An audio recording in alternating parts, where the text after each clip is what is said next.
जयदेव घूमने उत्तराखंड। उम्मीद है आप सभी लोग अच्छे होंगे, तो मैं भी अच्छा हूँ। तो आप सभी लोगों को हैप्पी इंडिपेंडेंस डे। तो अभी हम लोग जो है मैं जा रहा हूँ क्लॉक टावर, देखते हैं आज हम कहाँ की राइड जाते हैं। और अभी मैं हूँ राजपुर रोड पे, ये रहा। तो आप ब्लॉग में बने रहे, मिलते हैं आपको आगे।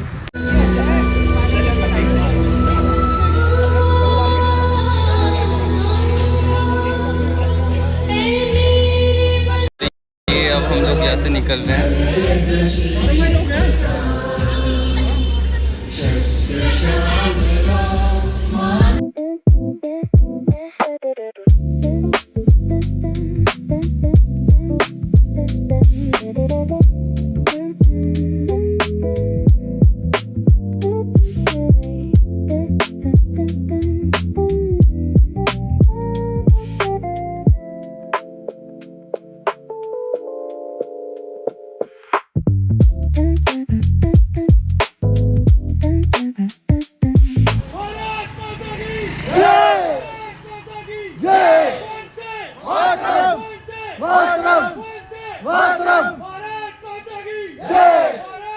अभी हम लोग यहाँ से जाएंगे आरटी पार्क और वहाँ से कृषाली चौक, वहाँ से जाएंगे हम राष्ट्रपति निकेतन।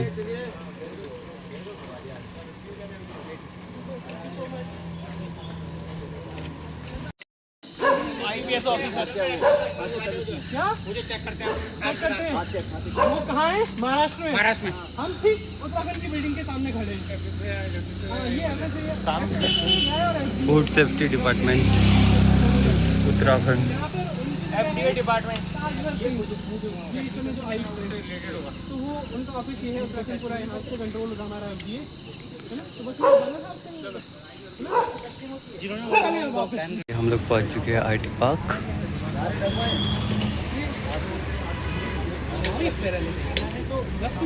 माता की जय, भारत माता की जय, वंदे मातरम, वंदे मातरम, वंदे मातरम, वंदे मातरम, वंदे मातरम। रहेगा कहीं तो तुम्हारा नाम रहेगा, जब तक सूरज चांद रहेगा कहीं तो तुम्हारा नाम रहेगा, जब तक सूरज चांद रहेगा कहीं तो तुम्हारा नाम रहेगा। भारत माता की जय, भारत माता की जय।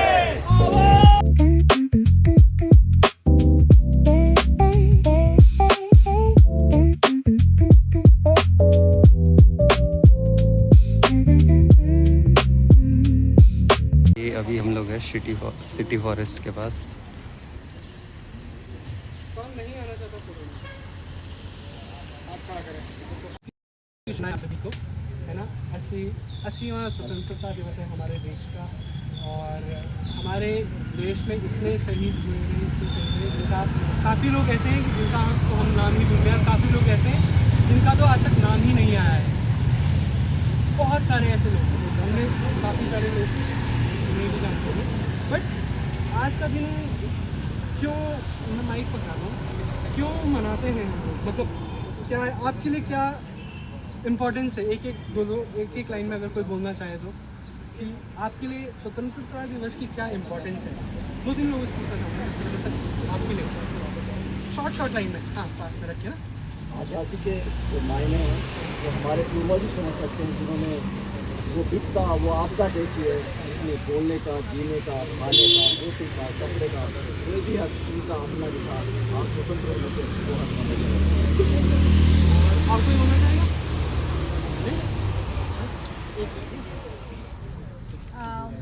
आज़ादी का 1947 में आज़ाद तो हो चुका था देश। हमारे लिए जो हमारे स्वतंत्रता सेनानी थे, उन्होंने बलिदान दिए हैं इस देश के लिए। लेकिन अब हमारी जिम्मेदारी है इस स्वतंत्रता को कायम रखना है। देश में जो कह रहे हैं कि कूड़ा नहीं फैलाना है, अभी हमने देखा कांवड़ यात्रा हुई थी तो 7,000 मीट्रिक टन कूड़ा वहाँ पर फैला के गए हैं। ये एक हम सब की जिम्मेदारी है कि देश को साफ रखें। और स्वतंत्रता का नियम मतलब ये भी है कि आप अपने विचारों की स्वतंत्रता स्वतंत्र रूप में रख सकें, ना कि ये है कि हमें दबना है। लेकिन आवाज़ जो है एक देश की गरिमा को देखते हुए हमें मनाना चाहिए। अपने विचार भी रखें तो देखें कि हमारे देश के ऊपर में कोई आँच ना आने पाए। Thank you. तो एक इसके साथ में एक और कर रहे हैं आप। तो यहाँ से हमारे एयरफोर्स से रिटायर हुए एक हमने आम नागरिक के उसको लिखा है, लेकिन हमारे साथ इस इंडिपेंडेंस को बरकरार बनाए रखने के लिए बहुत बड़ा हाथ हमारी आर्म फोर्सेस का भी है। बहुत सारे लोग हैं। गोपाल सर आप भी आ गया ना, आपसे भी बोलूँगा मैं, ठीक है। तो रेहान सर आपके लिए क्या मतलब मायने हैं हमारी इंडिपेंडेंस डे? आज़ादी होने से पहले मैं भी एक आम नागरिक हूँ, तो जो स्वतंत्रता दिवस के माने बाकी सबके लिए हैं वो ही मेरे लिए हैं। मेरे दिल के ज़्यादा करीब इसलिए होता है क्योंकि आप जब यूनिफॉर्म में रहते हैं और आप देश सेवा में लगे हुए हैं, बॉर्डर पे हैं या किसी ऐसी यूनिट में पोस्टेड हैं, तो you are more close and you have seen those moments, those situations right in front. चाहे कारगिल युद्ध हो, पराक्रम हो, ऐसी बहुत सारी चीज़ें हैं जिनके बीच में हम रहे, हमने देखा। तो उस समय आपको लगता है कि जो हमारे पूर्वजों ने आज़ादी की लड़ाई लड़ी, हमारा आज कर्तव्य ये है कि हम पूरी शिद्दत से उस आज़ादी को बरकरार रखें और आगे इसी तरह चलते हैं। आवाज़ कम मेरी नहीं, तुम लोगों की आवाज़ कम हो गई। भारत माता की जय। ठीक है, आप ना थोड़ा सा फन भी करते हैं। बचपन में किसी ने जो हम लोग पहले कर रहे थे, अन्न झाका हमने खाया, वस्त्र झाके हमने पहने, अन्न हारा अन्न झाका हमने खाया, वो है प्यारा देश हमारा, वो है प्यारा देश हमारा, उसकी रक्षा हम करेंगे, उसकी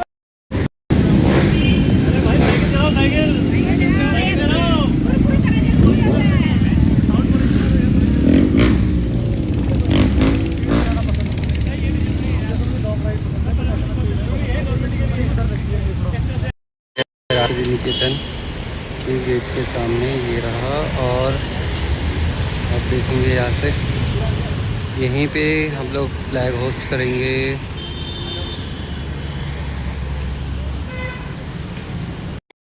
एंट्री यहाँ पे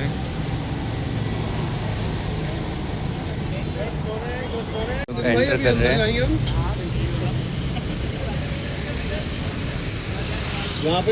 कपी साइकिल पार्क। अब थोड़ी देर बाद हम एंटर होंगे राष्ट्रपति निकेतन में।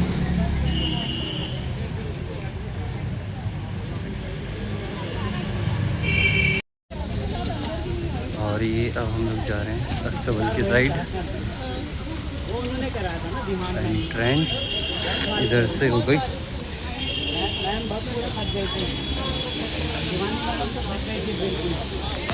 हो चुके हैं एंटर राष्ट्रपति निकेतन में।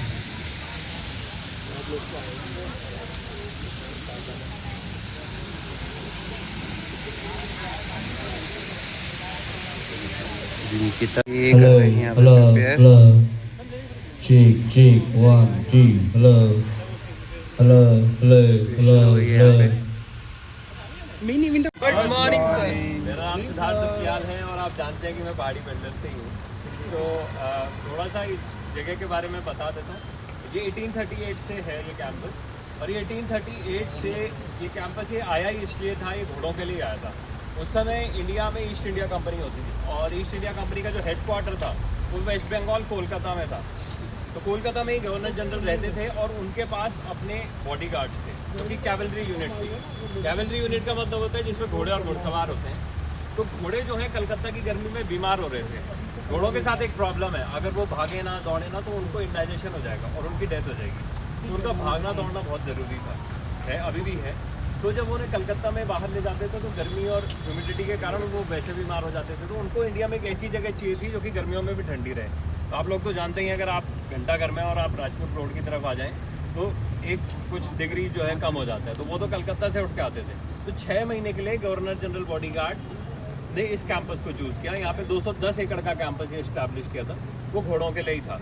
तो 6 महीने जो है घोड़े यहीं पे रहते थे।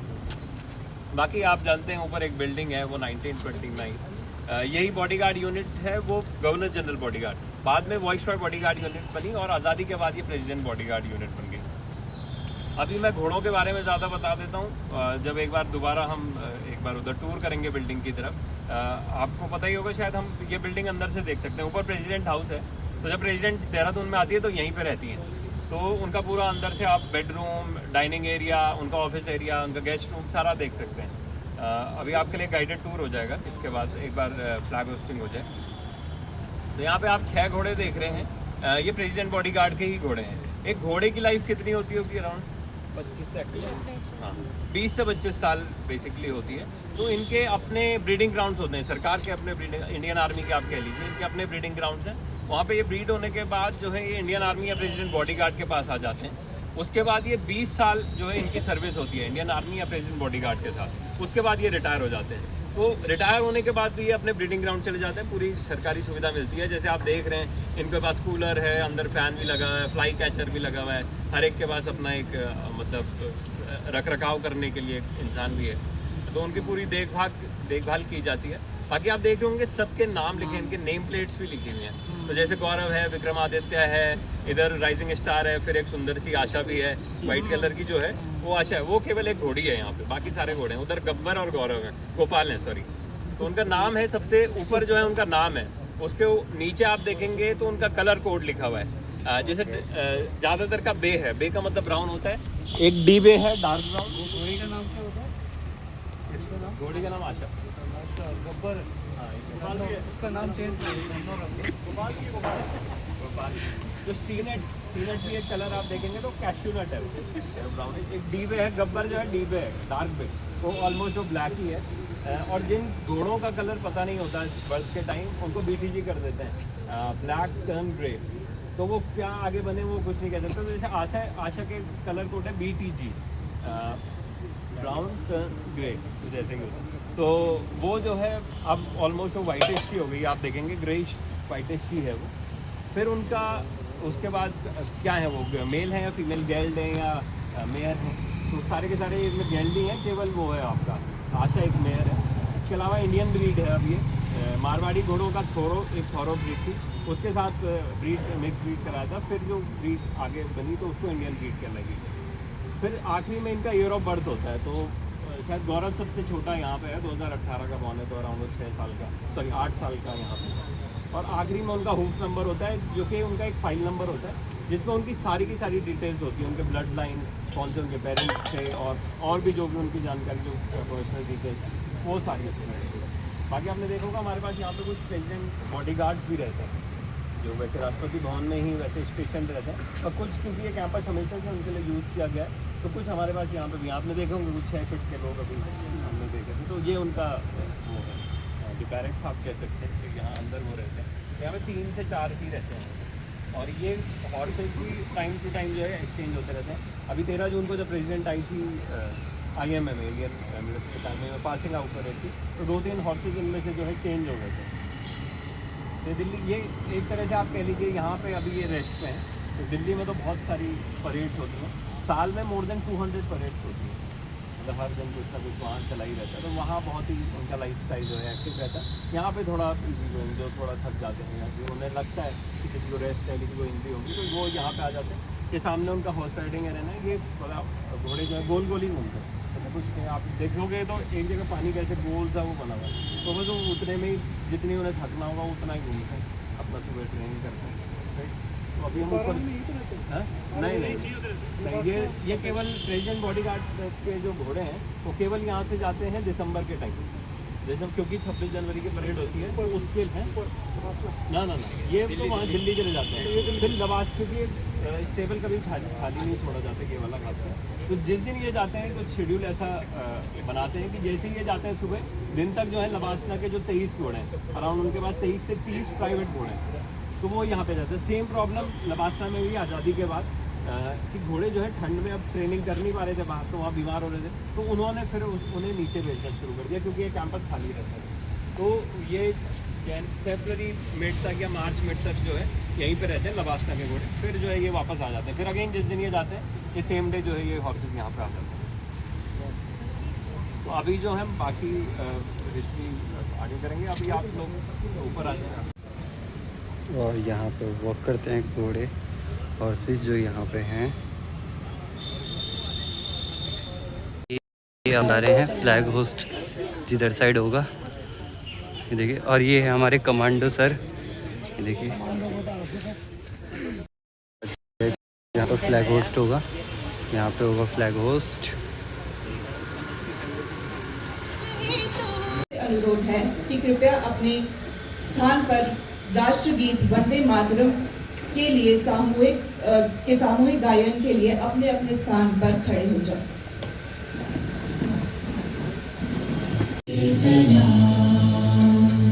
शस्त्र श्यामलां मातरं वंदे मातरं। जनगण मन अधिनायक जय हे भारत भाग्य विधाता, पंजाब सिंधु गुजरात मराठा। आप सबको बहुत बहुत शुभकामनाएं। कई लोग पिछड़ने वाले थे, देश वाकई में हमें उसकी कीमत को भी याद रखना होगा, जो स्वतंत्रता के लिए जो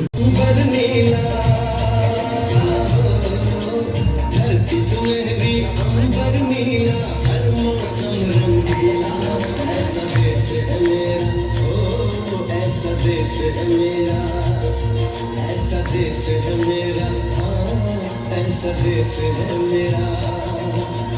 बोले पपीहा कोयल गाए, बोले पपीहा कोयल गाए, सावन गिर गया। और ये मिल गया हमें लड्डू, और भैया लोग बांट रहे हैं लड्डू को। ये मैम भी खा रही है लड्डू, एक लड्डू।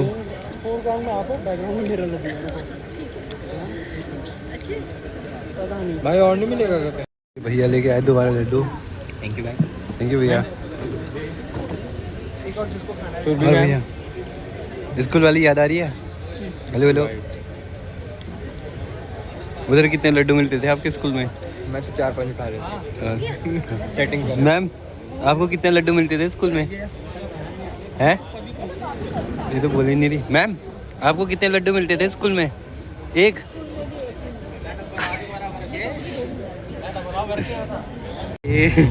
ये कुछ खुराफाती करने की सोच रहे हैं, ये जा रहे हैं ऐसी फ़ोटो खिंचवाने आर्मी वालों के साथ, पीपीपी वालों के साथ। पर वहाँ दूसरे लोग पहुँच चुके हैं। अरे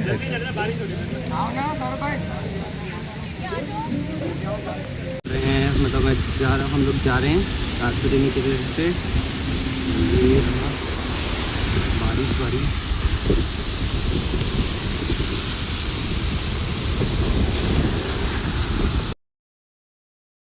नया। तो मिलते हैं आपको अगले ब्लॉग में, तब तक ले टाटा बाय बाय।